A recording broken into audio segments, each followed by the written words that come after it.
नमस्कार साथियों, एससीटी एकेडमी पर आप सभी का स्वागत है। कुछ अभ्यर्थियों का आज हमें मैसेज मिला कि सर हमने तो सीटेट दिसंबर 2021 की परीक्षा तो दे दी, लेकिन हम इसका आंसर की कैसे देखेंगे? हम इसका रिस्पॉन्स सीट कहाँ से डाउनलोड करेंगे? हमने जो क्वेश्चन बनाया वो तो मुझे याद ही नहीं है कि हमारा प्रश्न क्या था, हम फिर उस प्रश्न को कहाँ से लाएंगे? तो आज इसी के रिगार्डिंग हम वीडियो बनाए हैं। बहुत ही छोटा सा वीडियो है, आप एक एक करके देखिएगा और समझने की कोशिश कीजिएगा कि हम जो है अपना आंसर की किस तरीके से, कहां से, किस प्रकार से डाउनलोड कर सकेंगे।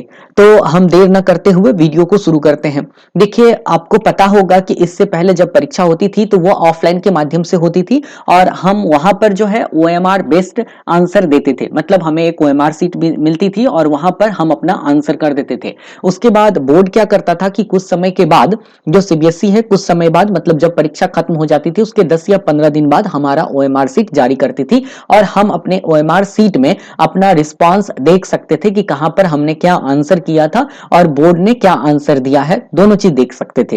लेकिन अब ऑनलाइन एग्जाम हो गई है तो ऑनलाइन परीक्षा में हम अपना रिस्पांस सीट किस तरीके से देखेंगे, हम उसी के संबंध में यह वीडियो बना रहे हैं। तो आप इसके बाद एक एक चीज को देखिएगा और समझने की कोशिश कीजिएगा कि किस तरीके से हम अपना आंसर की डाउनलोड करेंगे, किस तरह से हम अपना रिस्पांस सीट डाउनलोड करेंगे और हम अपने प्रश्नों को देख सकेंगे और हमने अपने प्रश्नों का क्या जवाब दिया था वह भी हम देख सकेंगे। तो हम देर न करते हुए शुरू करते हैं आंसर की देखना कि किस तरीके से हम अपना रिस्पांस सीट देख पाएंगे। ठीक है बेटा, तो बढ़ते हैं हम आगे की तरफ।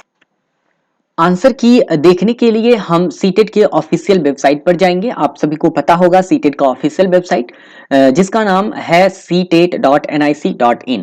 आप इस वेबसाइट को खोल लेंगे और इस वेबसाइट को खोलने के बाद आप सबसे नीचे आएंगे। सबसे नीचे आएंगे तो आपको यहाँ पर लिखा हुआ मिलेगा। देखिए बेटा, यहाँ पर आपका लिखा हुआ है कि लॉग इन सीटेट दिसंबर 2021 यहाँ पर लिखा हुआ है। तो आप क्या करेंगे कि यहाँ पर लॉगिन करेंगे। जैसे ही आप क्लिक करेंगे तो आपके सामने एक लॉगिन पेज खुल के आएगा जिस पर आप अपना एप्लीकेशन नंबर और पासवर्ड डालकर इसे लॉगिन कर लेंगे।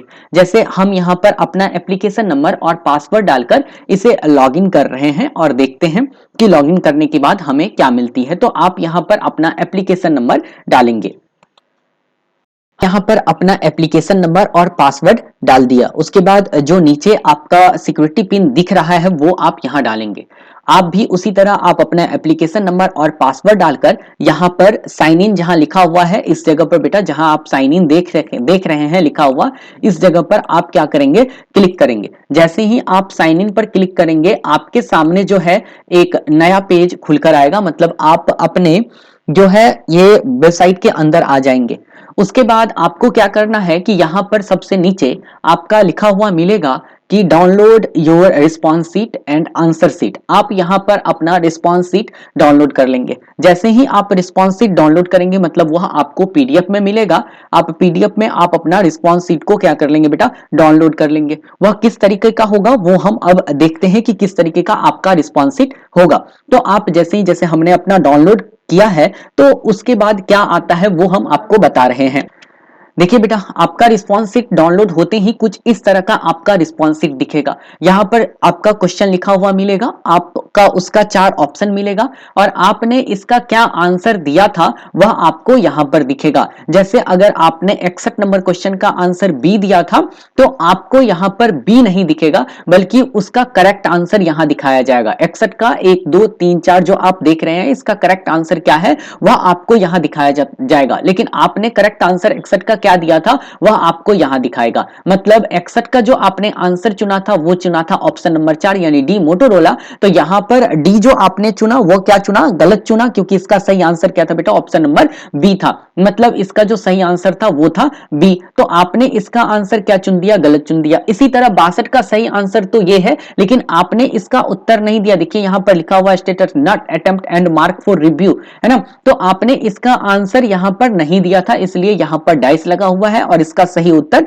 वहां बताया गया है। इसी तरह से जब भी ऑफिशियल आंसर की जारी होगी, सीटेट के द्वारा अभी जारी नहीं की गई है, आपके एग्जाम खत्म होने के बाद जो 17 तारीख की परीक्षा हुई है वो भी परीक्षा खत्म हो जाएगी, उसके बाद आपका जो है ऑफिशियल आंसर की आ जाएंगे। तो आप इसी तरह के तरीके से वेबसाइट को खोलकर अपना जो है पीडीएफ में आंसर की डाउनलोड कर लेंगे, और डाउनलोड करने के बाद इस तरह से आप अपना आंसर मिला भी लेंगे। मतलब आपने क्या आंसर, देखिए बेटा धीरे धीरे ऊपर जाएंगे सभी क्वेश्चन मिलेगा, मतलब आपने इस 65 नंबर क्वेश्चन का क्या आंसर किया था और इसका सही आंसर क्या है वह भी आपको यहां लिखा हुआ मिल जाएगा। मतलब वो ये इसका सही आंसर यहां पर दे रखा है कि सही आंसर इसका क्या है, और साथ ही आपने कौन सा ऑप्शन चूज किया था वो आपको यहां दिख जाएगा। इसी प्रकार जब आपको किसी प्रश्न पर आपत्ति है और आप चाहते हैं उस प्रश्न पर हम आपत्ति करें, तो आप उस प्रश्न पर आपत्ति भी कर सकते हैं। आपत्ति के लिए, ऑब्जेक्शन के लिए आपको समय दिया जाएगा, और वहां पर आप जाकर अपने प्रश्न पर ऑब्जेक्शन भी कर सकते हैं। अगर वह आपका प्रश्न गलत ठहराता है लेकिन वह आपके अनुसार आंसर सही है, लेकिन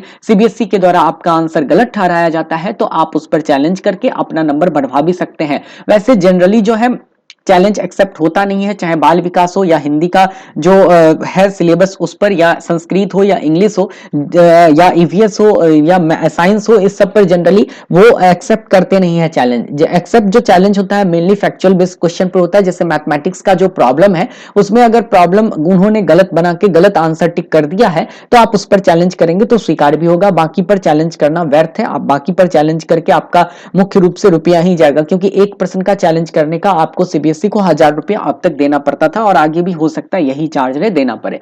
तो इस तरीके से आप अपना क्या करेंगे, रिस्पॉन्स शीट डाउनलोड कर लेंगे। तो घबराने की कोई जरूरत नहीं है, आपने जो भी आंसर किया था आपका क्वेश्चन पेपर के साथ आपका रिस्पॉन्स शीट आपके जो है आईडी पर उपलब्ध करवा दिया जाएगा सारी परीक्षा खत्म होने के कुछ दिन बाद। वैसे तो ऑफिशियल अभी तक घोषणा नहीं हुई है कि हम रिस्पॉन्स शीट कब उपलब्ध करेंगे, लेकिन हमें उम्मीद है कि आपका रिस्पॉन्स शीट जो है वो जनवरी के अंत तक उपलब्ध करवा दिए जाएंगे, और इस तरीके से आप अपना आंसर भी चेक कर सकते हैं कि आपने 150 में कुल कितने अंक प्राप्त किए। तो बेटा यहां तक हमारा वीडियो था। मतलब आपको अगर यह वीडियो पसंद आ रहा है तो आप लाइक कीजिएगा, दोस्तों की भी शेयर कर दीजिएगा, ताकि सभी के पास यह पहुंच सके किस तरीके से अपना रिस्पॉन्स शीट डाउनलोड करेंगे, बच्चे यह देख सकेंगे और समझ सकेंगे। कैसा लगा आपको यह वीडियो हमें कमेंट करके जरूर बताइएगा।